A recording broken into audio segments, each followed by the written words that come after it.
don tell police and other security agencies say make dem provide ogbonge security for EndSARS protesters as bad pipo don kpai one person, injure plenty others wey dey protest for Benin City.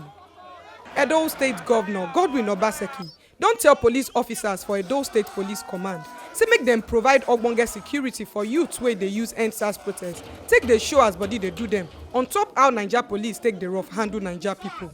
The Vacancy Governor yarn for statement say make youths dey safe, orderly and still arrange theirself well sake of say federal government don already begin ogbonge consultation on top their demands make dem for fit grant all the things wey dem dey ask for. Governor Obaseki con still tell the youth say all the things wey dem dey ask for on top the EndSARS protest dey legit and dem deserve government attention, but make dem still try to dey observe COVID-19 protocols even as dem dey do the protest. E con beg police officers for Edo State Police Command say make dem respect the rights of the youth even as dem dey do their waka peacefully, plus still provide ogbonge security for dem. The Vacancy Governor con still talk how body dey do am on top say bad pipo kpai one of the EndSARS protesters con still injure plenty others for the state capital. E yarn say im go make sure say dem shook better eye put for the gbege make dem for fit gbab the bad pipo wey do this kind bad thing.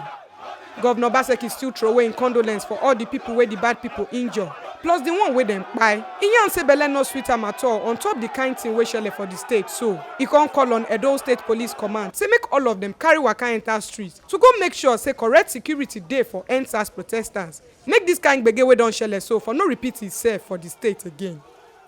This one na the ogbonge informate wey we carry con give una on top inside Edo today, as Obaseki don tell police and other security agencies say make dem provide ogbonge security for EndSARS protesters. Make una sabi say na TMC TV na im carry this ogbonge informate dey con give una. My name na Oiza Aboriogun from Benin.